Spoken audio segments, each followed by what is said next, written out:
গত 19শে জুলাই আমাদের এখানে নরসিংদী জেল ব্রেক হয়।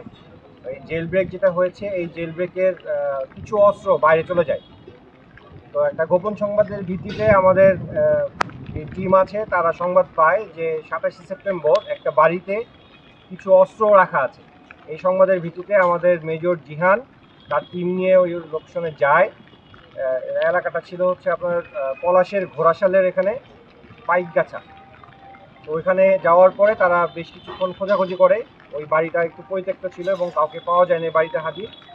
ওখানে পরিত্যক্ত বাড়িতে খোঁজাখুঁজি করার পর সেখানে গিয়ে একটা জায়গায় তারা একটা অস্ত্র পায়, একটা ম্যাগাজিন ছাড়া শুধুমাত্র একটা ভালো অস্ত্র। এই অস্ত্রটা একটা BD-08 অস্ত্র, যেটা কিনা প্রাথমিকভাবে ধারণা করা হচ্ছে যে এটা নরসিংদী জেল ব্রেকের অস্ত্রের একটা অংশ হবে। তো এই অস্ত্রটা আজকে আমরা সদরের থানায় হ্যান্ডওভার করব। এই অস্ত্রটা উদ্ধারের মাধ্যমে বাইরে যে অস্ত্রগুলো আছে সেই অস্ত্রগুলো থেকে আরও একটা অস্ত্র কমে আসলো। ইনশাল্লাহ বাকি যে অস্ত্রগুলো আছে সেগুলো অতি সত্বর আমরা উদ্ধার করতে সক্ষম হব।